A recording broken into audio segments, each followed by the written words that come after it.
Aaron, thanks for coming on. Really appreciate you taking the time to have a conversation with me. Would you mind telling us a little bit about yourself before we get started? Yeah. So like I said, my name is Aaron.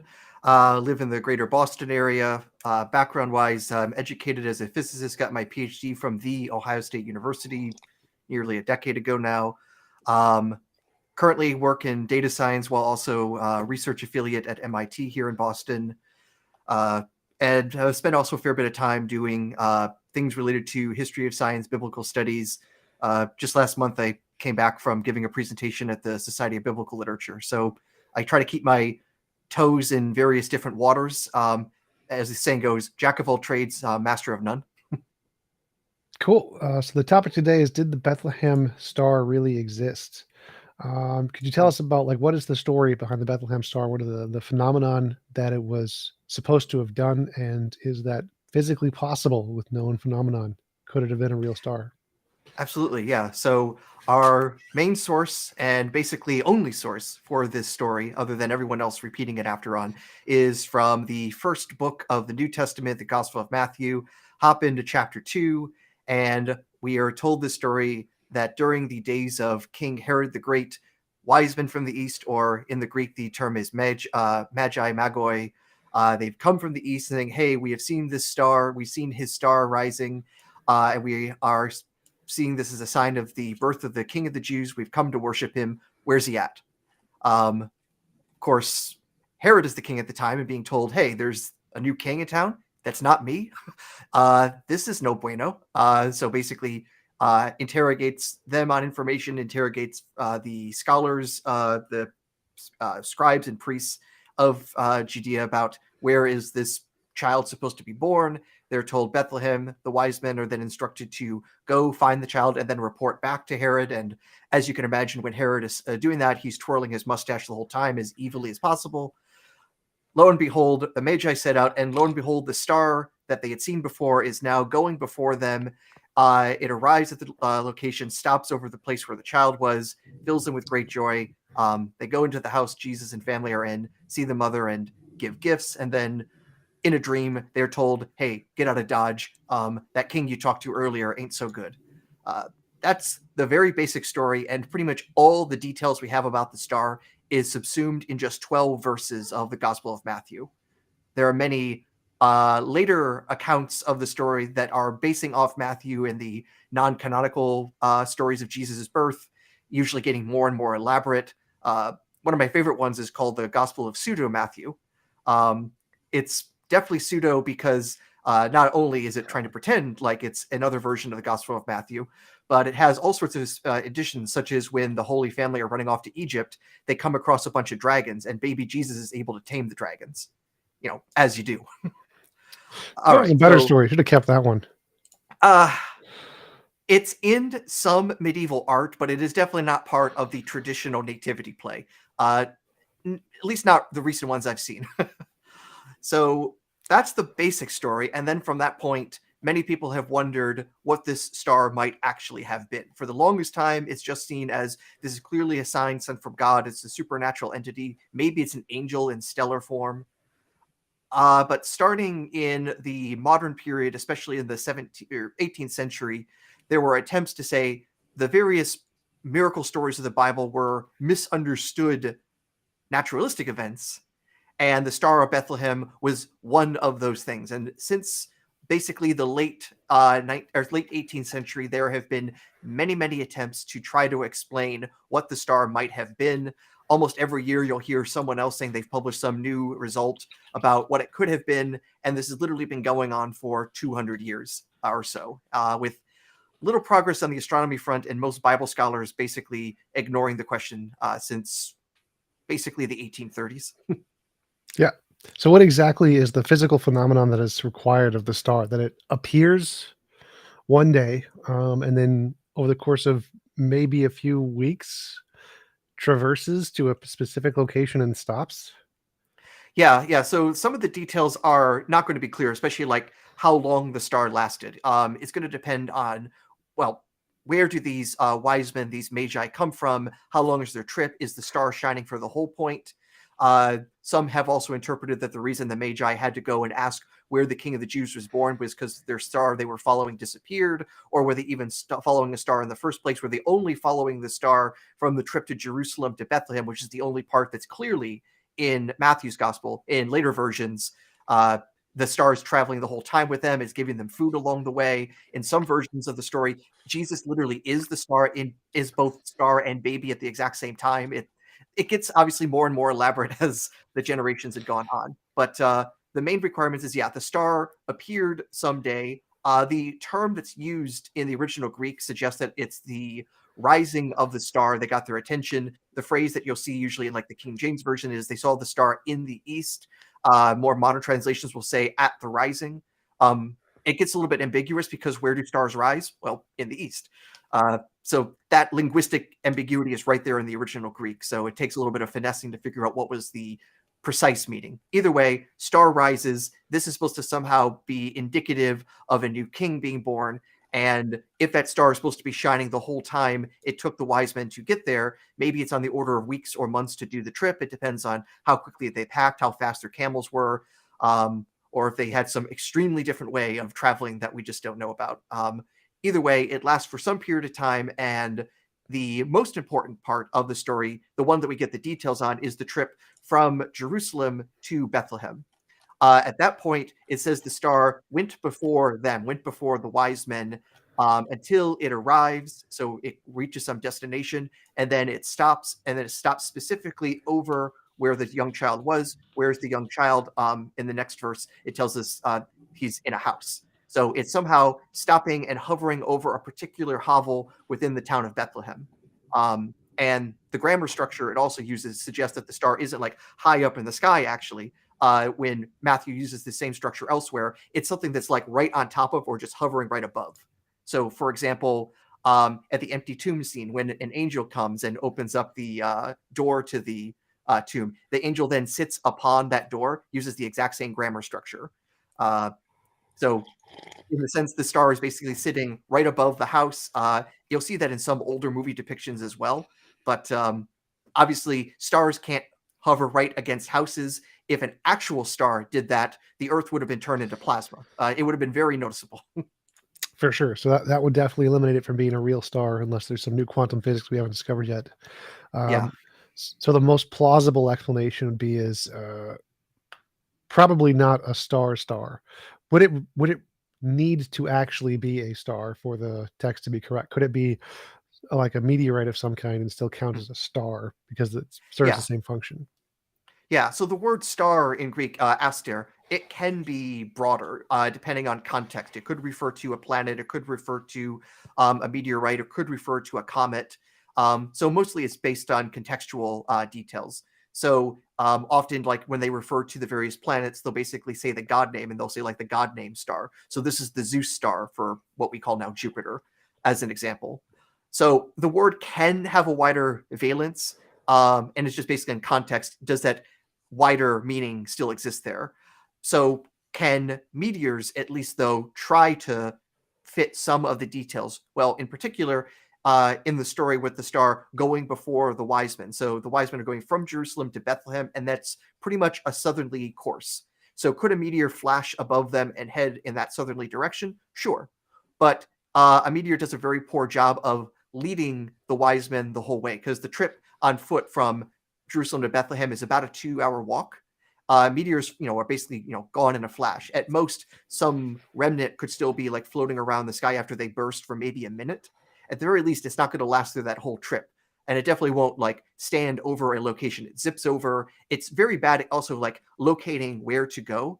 I remember in particular, I was looking at some literature of a meteor flash that was seen back in the 1960s.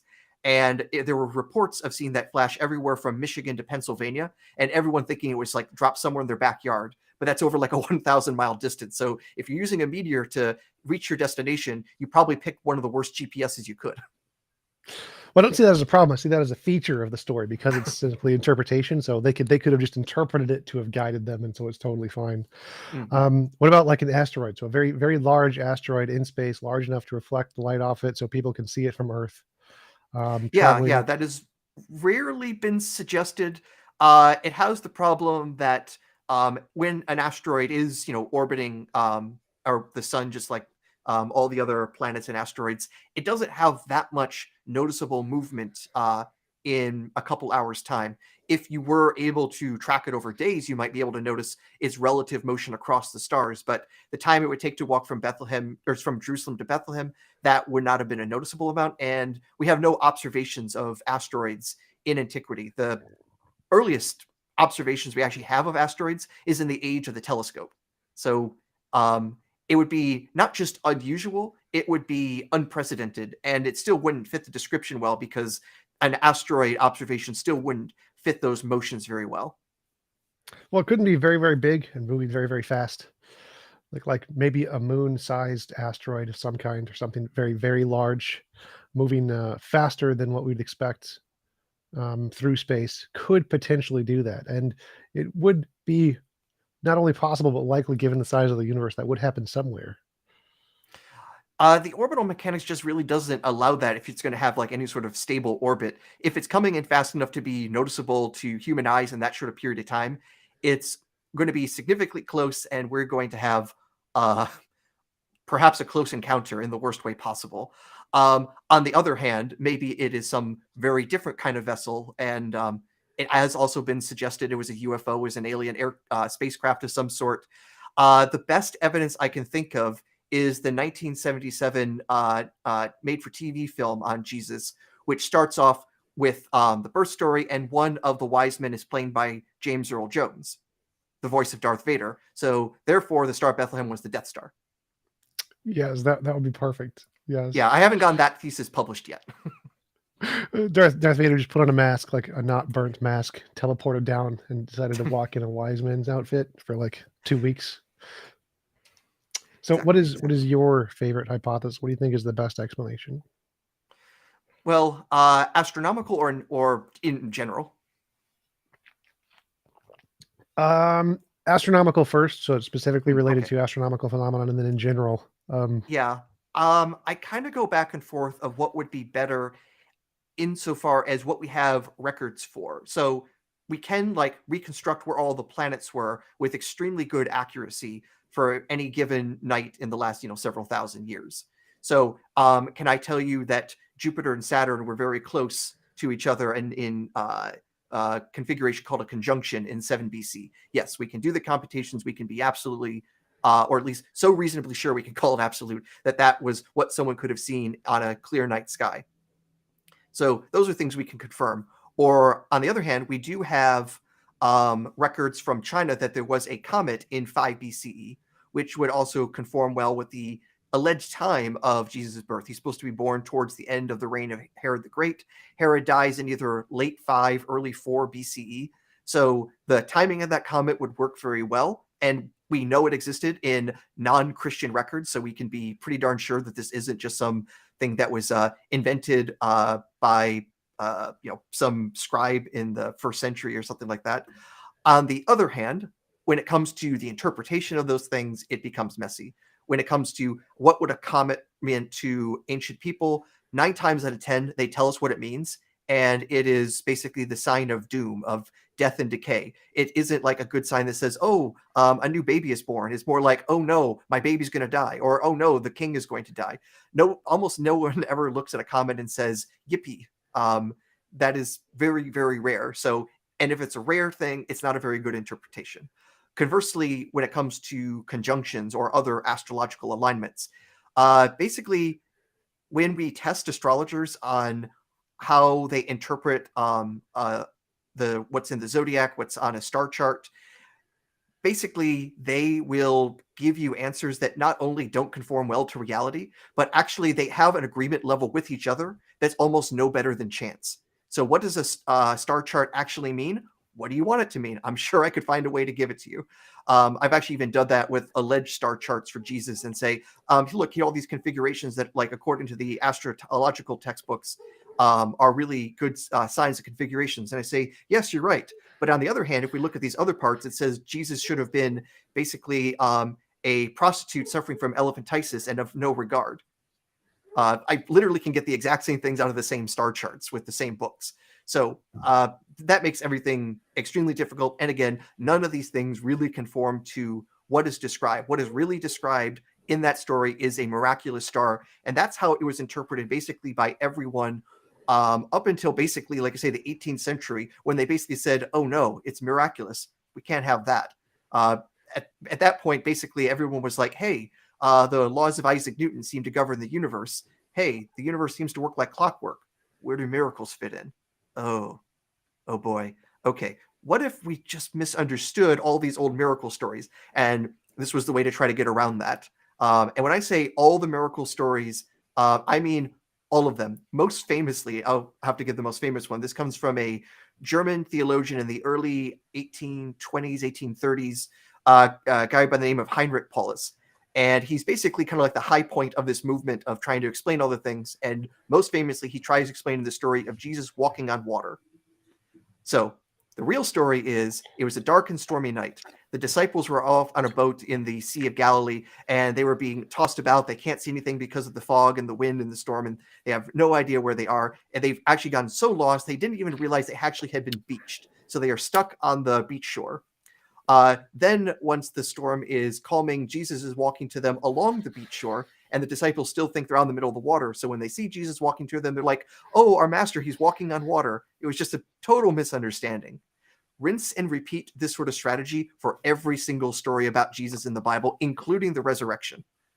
Uh, the Star of Bethlehem was just part of that same strategy, and the vast, vast majority of Bible scholars have looked at that and said, "This ain't it, Chief. No, we got to do something else." The reality is, what is described is miraculous, and if we apply historical criticism to this, even besides that as a miracle story, we have many reasons to doubt the story, even if it weren't so thoroughly miraculous. Oh yeah, the fact that he was born in the time of Herod during the census of a different king who existed 10 years prior makes it a Yeah. difficult time warp thing going on there. But what is your best explanation? Do you think that it's just made up, most likely? Oh, yeah, I definitely think that is the best explanation, and the leading one that you'll find in biblical studies is that this was based on the story, or I shouldn't say the story, but a prophecy from the Old Testament, specifically from Numbers chapter 24, verse 17. This is known as the star prophecy. We know it was an extremely popular prophecy used by Jews and Christians later at this time, because we see it's directly cited in the Dead Sea Scrolls for the coming of a Messiah. It's even used more explicitly in the 130s during the revolt of Simon Bar Kokhba. His name even means he actually changed his name to Bar Kokhba to become Simon, son of the star, to even better fit the prophecy of being the star as alleged in that prophecy. And he tried leading this massive revolt against Rome, and he was declared to be the Messiah until, well, his revolt, like all the other ones against Rome, went, well, very, very badly. So we definitely know this prophecy was used a lot. Later, Christian commenters also say, "Oh, this is clearly supposed to be in fulfillment of this prophecy." It's very likely that the author of the Gospel of Matthew has this in mind when he's creating his narrative. So this is usually seen as a major source. But on the other hand, one detail that doesn't explain well is the fact there's nothing in the star prophecy that talks about a moving star. So I look a little bit more broad from that, and there are examples of moving guiding stars in non-Jewish literature. And probably the best example is actually in the story of Aeneas. Are you familiar with the myths of Aeneas? Not really. No. All right. Aeneas was one of the Trojans during the Trojan War and the huge battle between the Trojans and the Achaeans. Uh, as the story, of course, also goes, the Trojans are eventually defeated through guile on the part of Odysseus in particular, and Aeneas and some of the last Trojans escape the destruction of the city, and they are basically in crying out for help, and ultimately they will be guided to their new home, which is Rome. So the Romans are actually Trojans, and they'll eventually get their revenge against the Greeks once they take over the Greek lands later. But nonetheless, Aeneas, when he and his family and the last Trojans are in desperate need of help, one of the things that actually helps guide them to their new place is a star is zipping across the sky, and it becomes their guide on the way ultimately to Italy. So this guiding star, which we know was an extremely popular trope, it's actually even used in the poetry of Virgil when he writes a story called the Aeneid, based on the story of Aeneas, but also it's just straight up pro-Augustus propaganda. It's basically to say, like, and all this is to prophesy Julius Caesar and his son Augustus and why they're so great and wonderful and why they should be ruling. It was completely destined, 1,000 years earlier from this point. So when was this, Numbers written? You said that this was oh, taken from Numbers. Was Numbers written after the Julius Caesar prophecy, and so it was probably taken from there, or was it written before? I think the vast majority of Old Testament scholars will tell you it's significantly older because so Numbers is one of the books of the Pentateuch. Most Bible scholars will probably tell you the Pentateuch was assembled during the Babylonian exile, maybe later.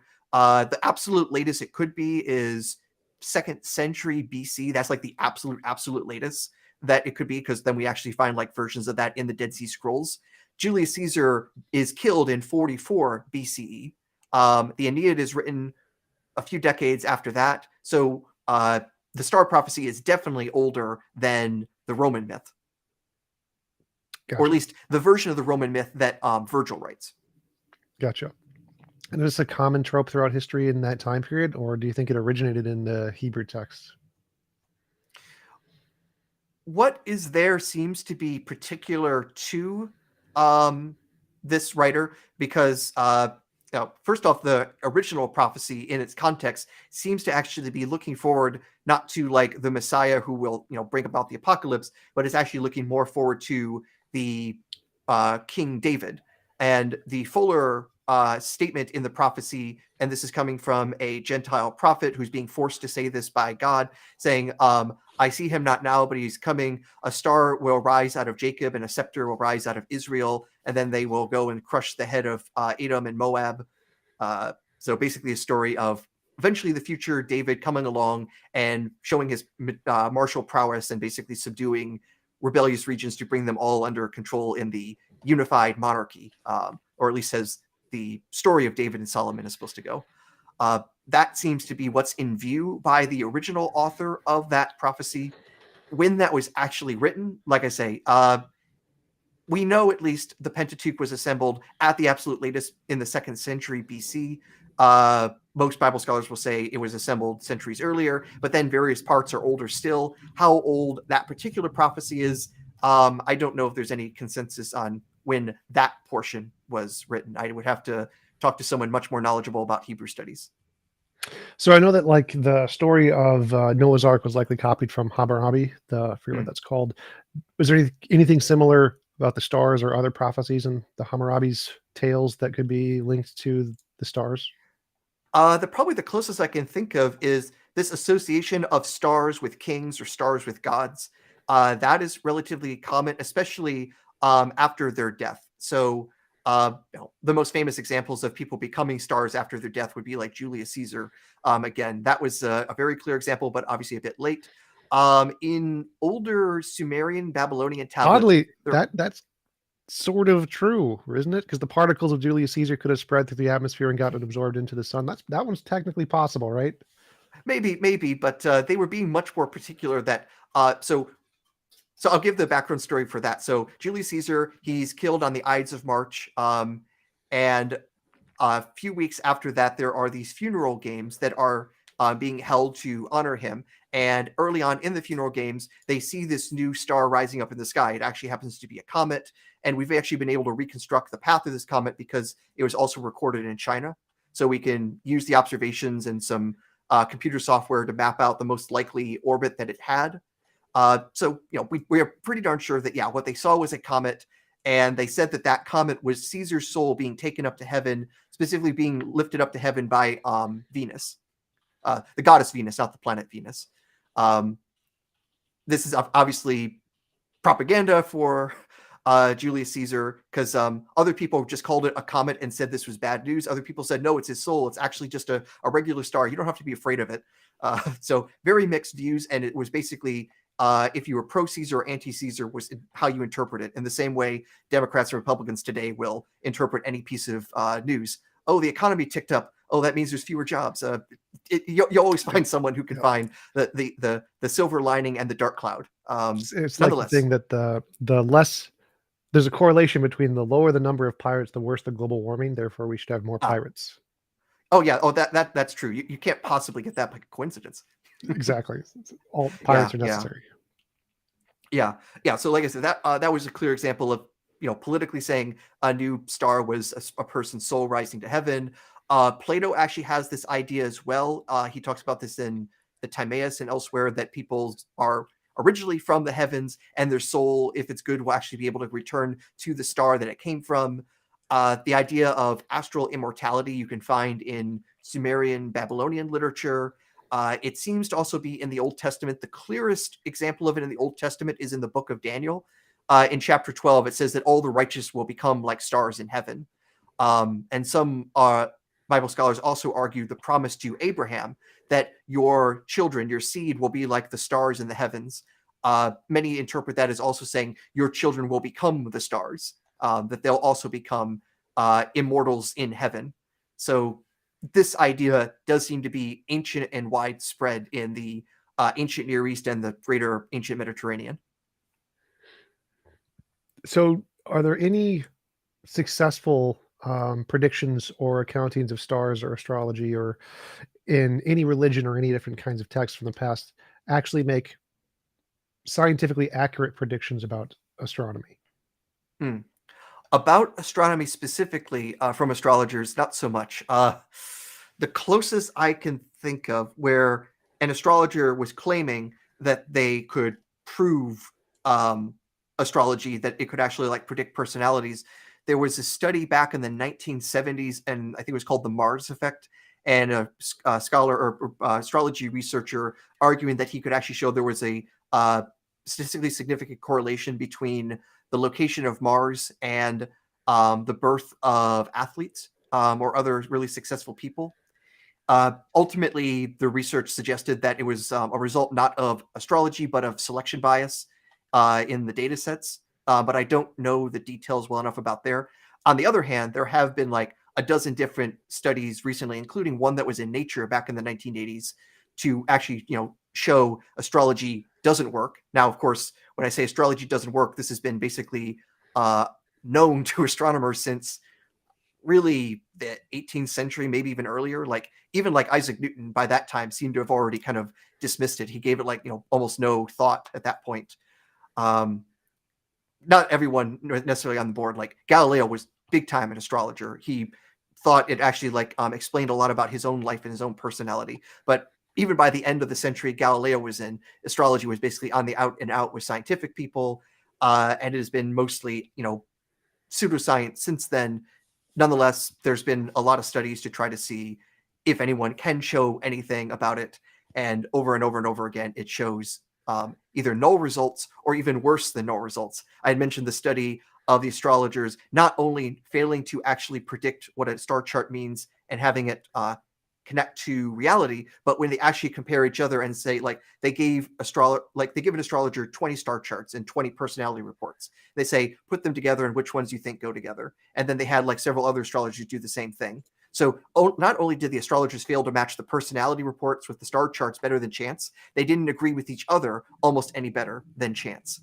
So it's almost impossible for astrology to show itself it's true because it can't even show itself to be internally consistent in coming up with its predictions. So if astrology is ever right, it's because if you throw enough darts, you'll eventually hit the board.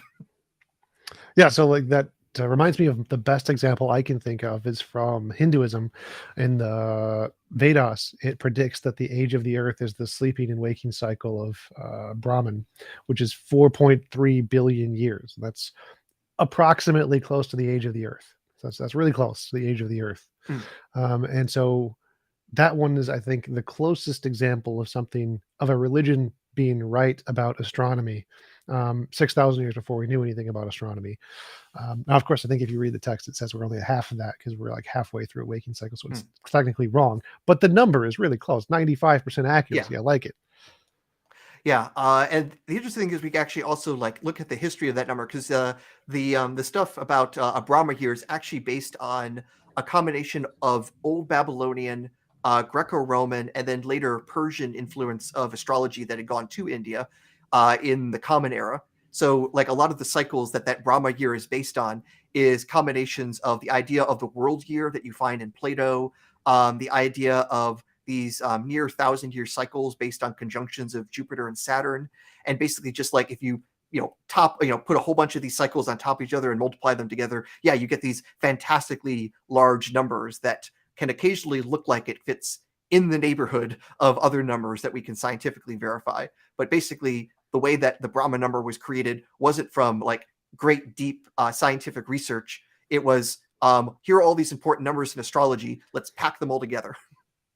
Well, do you think that would be necessarily a problem? So if it got a bunch of them right and none of them wrong, the method that they came to it, I think, would be less. It'd be nice if it was like a very methodologically repeatable method that we could use to make future predictions. But even if it was just like shaking a magic 8 ball and they got enough of them right, I still think that would be evidence for their religious belief. Because if they get sufficiently enough predictions correct about the universe and not very many wrong, I think that's good evidence to believe whatever they're saying to some degree. I can see your point with that. So yeah, it would probably also depend on many of the other things, because it's not like that's the only prediction that Hindu astrologers make. And if you're wondering, no, the Hindu astrologers aren't making better predictions than the Western astrologers. And when the skeptics point that out, they usually get run out of town. Yeah. Or beheaded, depending on your time frame when you're Yeah, when you're making I've actually been claims. talking like more recent history. There was a I forget his name, but he was a really popular, well-known skeptic in India, and the most famous thing was him going on Indian national TV and basically calling some magician a fraud. Because that person was saying that he can like do all sorts of things with magic. It's like, oh, I have this death spell that I can kill you instantly. It's like, all right, show, do it. And they literally like had the entire performance on TV for hours of this shaman person trying to basically do the death spell to kill this person, and the skeptic was just laughing the whole time because nothing happened to him.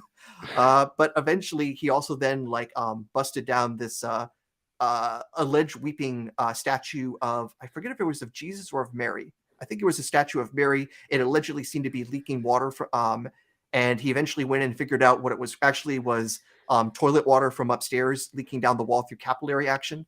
And this apparently upset enough people that it ultimately caused him to have to literally flee the country for his own life. And he's basically been a refugee since then. Yeah. It's still illegal to be an atheism in many countries, like Malaysia. I was invited there for a few debates, and it's a little questionable to do that. Yeah, I think specifically in India, I don't think it's illegal to be an atheist necessarily, but I think it's technically illegal to disparage religion. I forget the exact details, but it was the sort of trumped up charge that made it so that skeptic had to really run for his life. Yeah.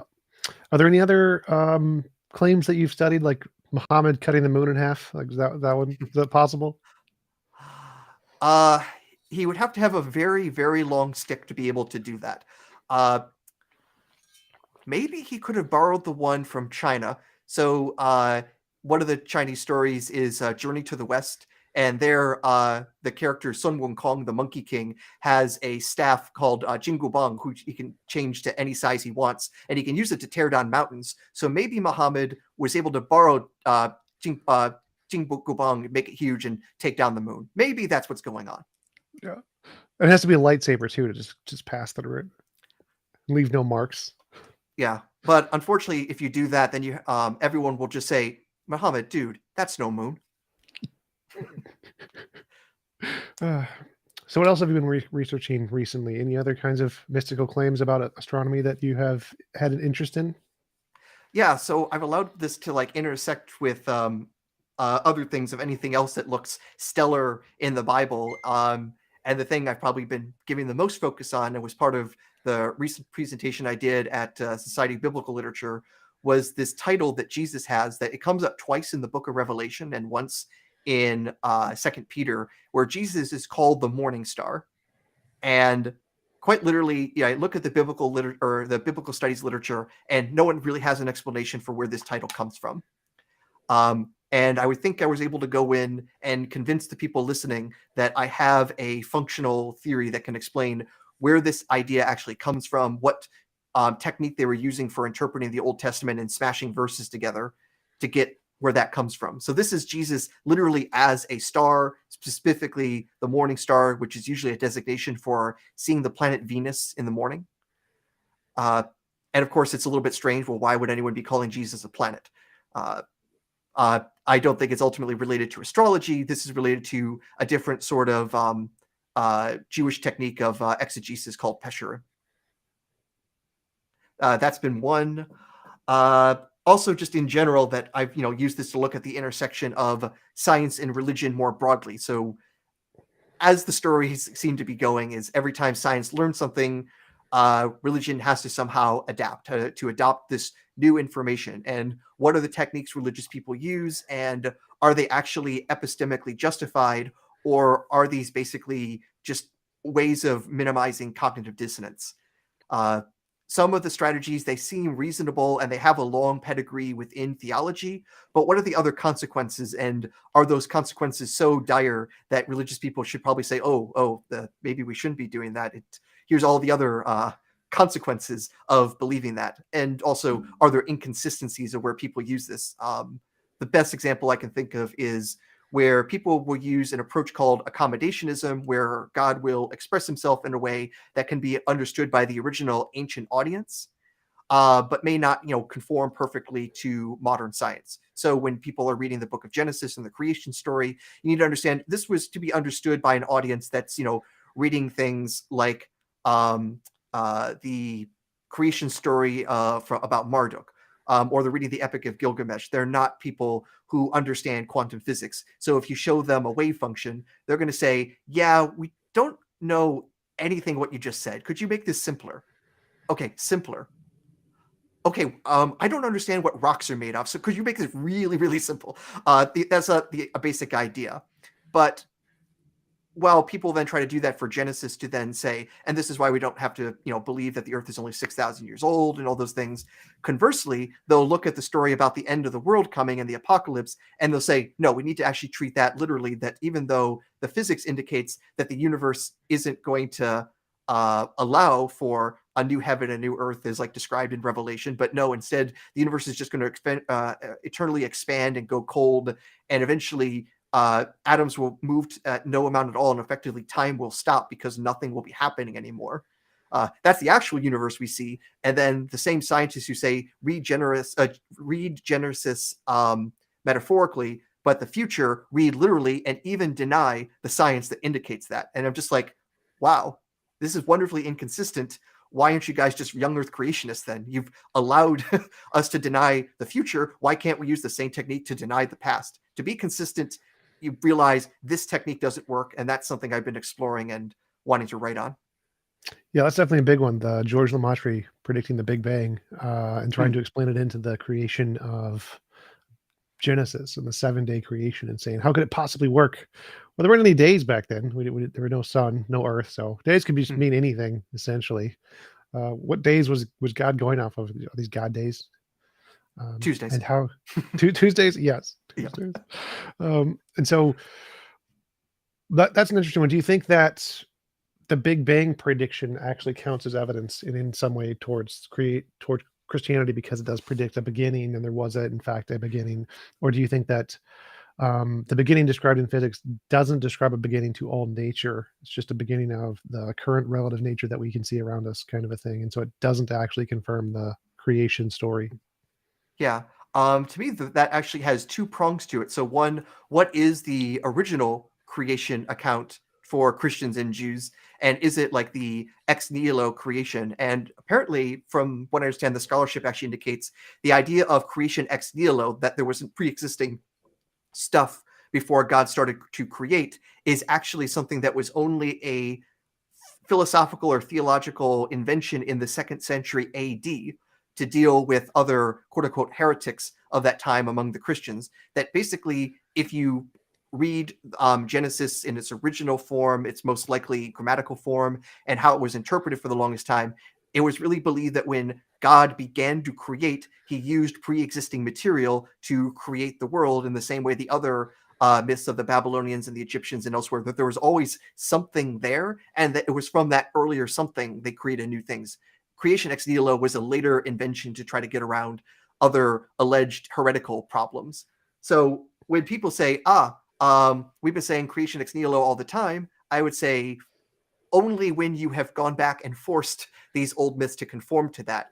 And then, of course, we jump to the 20th and 21st century. We now know that our observable universe had an earliest point of time.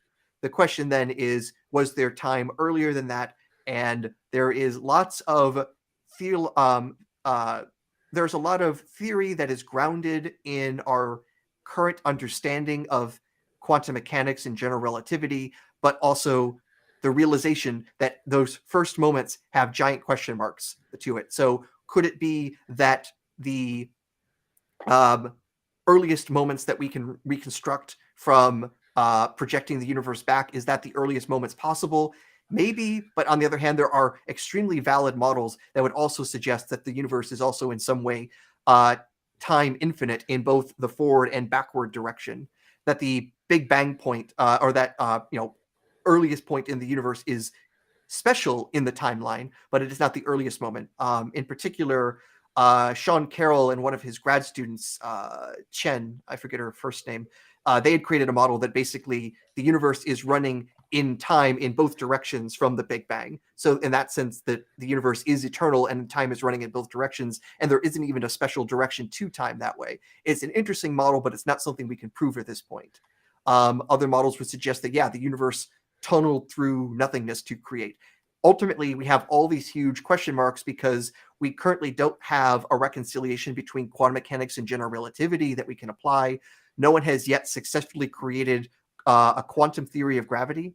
And with that, we don't know how to basically figure out what we should predict at those earliest moments. So I'm agnostic. If I was to ask, like, deep down philosophically, what seems more intuitive to me, it's that there always was something. A first moment of time always kind of drives my mind up the wall, much more than just time going on infinitely. But this is just intuition. And what I've also learned from intuition versus physics is physics wins. Intuition has been wrong way too much, way too often, to use that to suggest one physics is better than the other.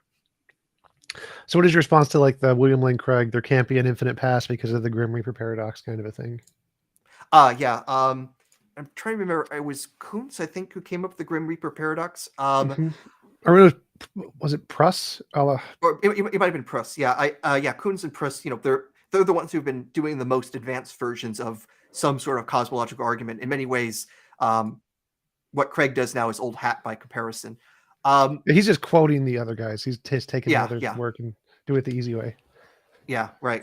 Because, yeah, I mean, in many ways, Craig is still trying to be old hat and saying actual infinities are metaphysically or logically impossible even. And, well, with my math background, when he says, well, there can't be an actual infinite metaphysically because look at all these absurdities it creates. And I'm just like, no, you're just doing the math wrong. What you're saying is mathematically impossible is what I call simple homework for an undergrad. Basic set theory. You can do addition with infinites. It's a basic thing. Just using it in the general sense, infinity and then another infinity without specifying different sizes or cardinalities of the infinities doesn't work just because it's too general. Right, like exactly. Saying, if you add X and Y, what do you get? Well, I will note, though, that actually in infinite set theory, we don't actually have well defined how to do subtraction. So that actually gets a little bit touchier. But addition you can do, and comparing set sizes, that is very well understood in Cantorian infinite set theory. Okay, but yeah, the Grim Reaper paradox, I forget the details so well, but when I remember reading things like that, it reminds me of where have other paradoxes been. So, for example, any kind of reimagining of the original Zeno's paradox. The best example of, like, in a modern form is, imagine you have a steel ball that it's bouncing up and down every time it hits the surface, and that surface is also metal, and when they touch, it completes an electric circuit. So when the ball hits the metal pan, the light switch is on, and when the metal ball is off, it's off, and every time it hits, it bounces half as high. So as it bounces, the bounce gets smaller and smaller and smaller and smaller. So the question is, when it's going back and forth and light turn on and off, on and off, on and off, on and off, when the ball has completed an infinite number of these hits, will the light switch be on or off?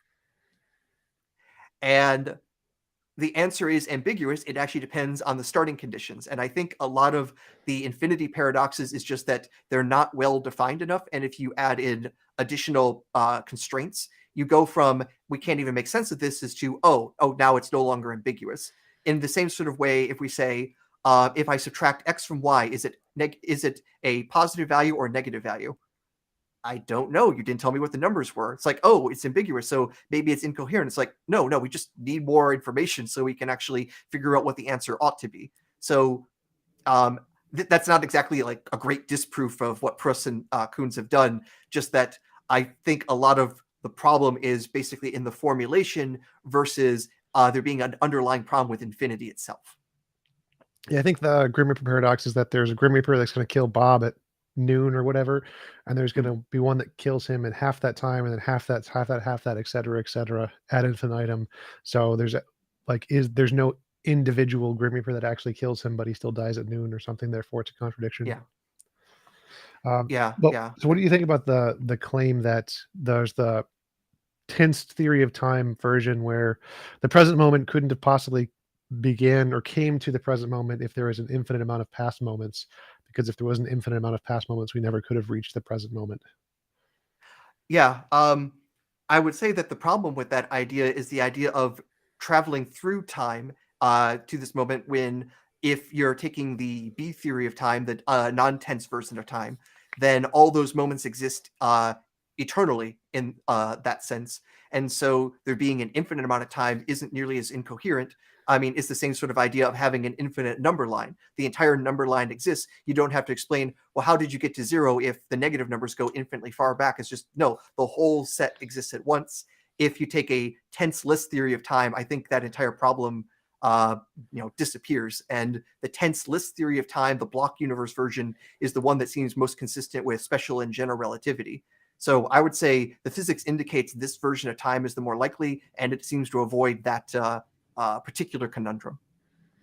The one I like is usually that there is a present moment selector. So like if we have a movie, we can select which scene to start from. So even if there's infinitely many scenes before, it doesn't matter. We're going to pick 47 because we want to see this scene essentially. Yeah. And there could potentially be something in physics that could be a present moment selector that could generate any arbitrary starting point, and that would solve the problem as well. Yeah, and of course, anytime there's a selector, then we have to wonder how that selection was ultimately done, and if it has a reason, what is that reason? If there is no reason, it's random. In which case, is that really selecting? Yeah. Oh, what is your Yeah. position on that? Because I was reading the recent poll on Physicists' fundamental attitudes towards quantum mechanics, something along those lines, and it says randomness is a irreducible fundamental force in physics, or is it just apparent? Or those? What is your position on randomness? Is it a fundamental thing Yeah. in physics, irreducible? So I think that question is probably answered, at least partially, by what's the best interpretation of quantum mechanics if you're taking the Copenhagen interpretations versus the many worlds interpretation or the Everettian interpretation. I feel more convinced and actually think it's more simple to go with the many worlds interpretation, in part because wave collapse theories like in the Copenhagen interpretations, it basically says take the Schrodinger equation and then add this. The many worlds interpretation is take the Schrodinger equation and that's all you need. You don't need that additional stuff. And the Schrodinger equation basically says all the possibilities exist together at once, and they're basically in a superposition with each other, and they only quote unquote split off when there's a new interaction coming in, what we would call an observation. And in that case, all the possible states exist. And that would then suggest that there isn't so much randomness, it's just that each possible state exists. And if you were to count up the possibilities, it would look like, the various distributions you get in statistics for what looks like a normal distribution or a Poisson distribution, etc. That would be my best take, but I imagine there's a lot of details about randomness even within the Everettian interpretation, which I don't feel like I can address well. Yeah. So you don't. There's no intuition that, well, there's infinitely many worlds of every possible variety doesn't cause an intuitional just cringe for you, like I hate this. terrible. It's ugly. Well, well, in some ways, I don't cringe because that infinite number of worlds is also in the Copenhagen interpretations. It just says all those worlds except one all disappear at the observation. They're just all thrown away because they're all there. They're all there in the Schrodinger equation. The Everettian interpreter just says we don't just arbitrarily throw them all away except for the one that we happen to observe. They all do exist in some form, one way or another. What is your And to view? me, yeah. Oh, go Go ahead. ahead. Oh, well, I was going to Uh, ask about emergent spacetime. So, ah. one of the models is that space and time are emergent from quantum processes in some way. What do you think about that? I think that might be the most fruitful way of achieving quantum gravity. Uh, in some ways, because what general relativity explains well is like these larger structures, but ultimately, if things are like being built at these quantum levels, then it seems like if you have a complicated enough quantum system, then the network of those things could then maybe develop what we then would call space-time. It's not obvious, of course, how to get from point A to point B in creating that. It is well outside my pay grade. But if I, were given a ton of money to go back and say, all right, this is what you're going to study from now on,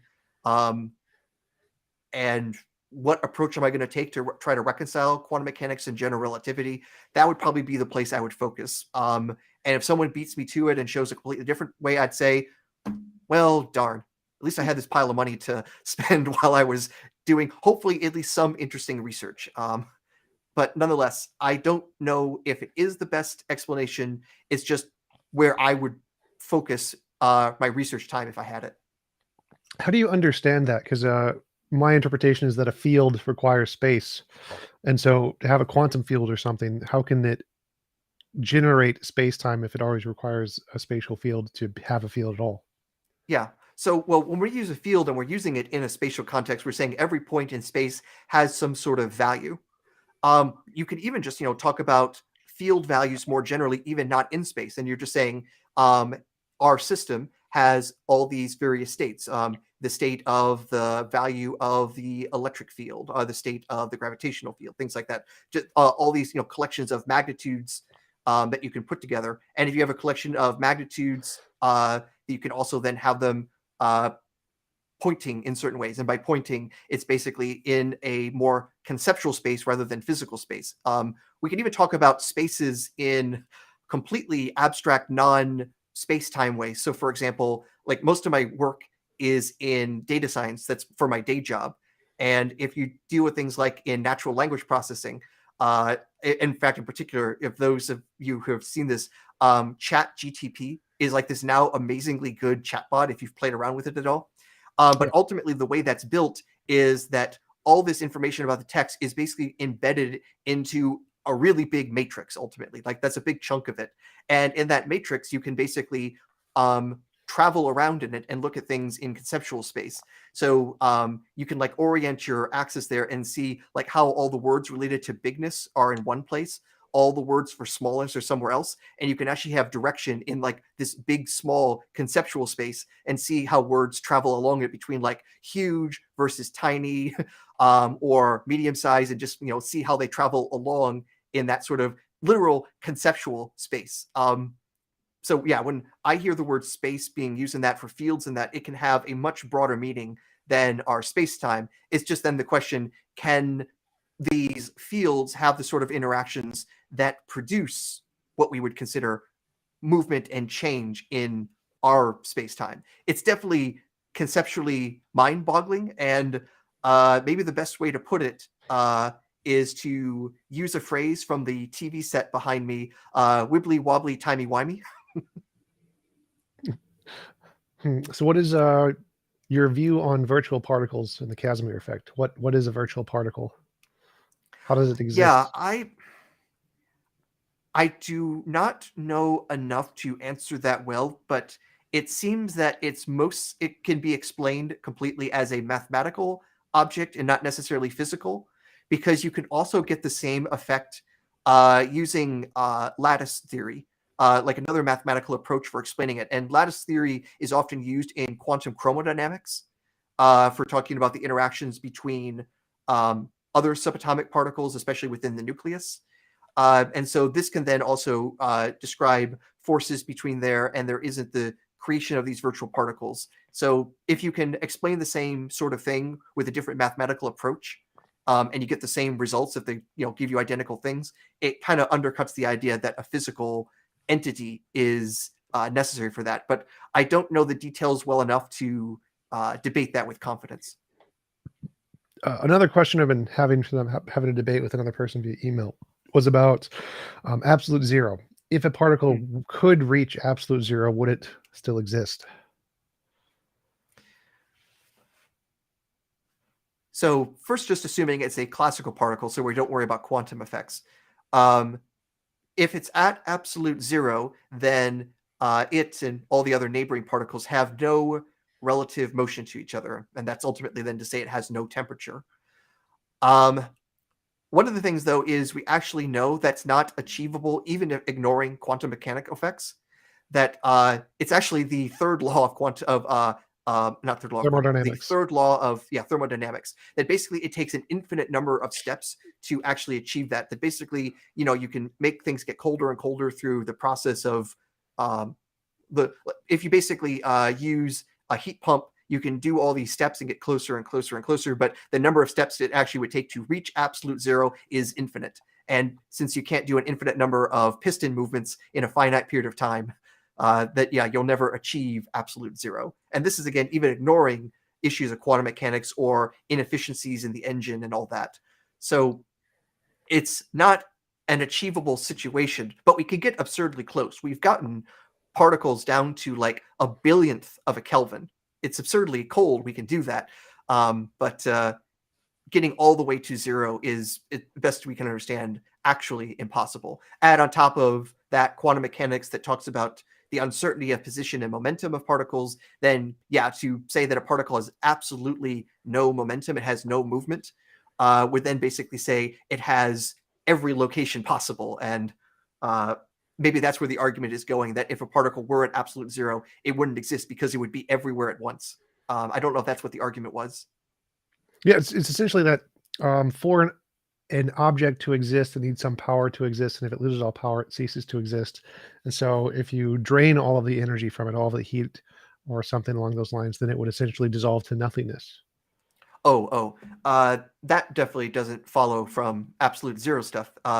There's nothing physically impossible for a particle to just sit there and have no energy. There's nothing in the laws of physics that says that's impossible.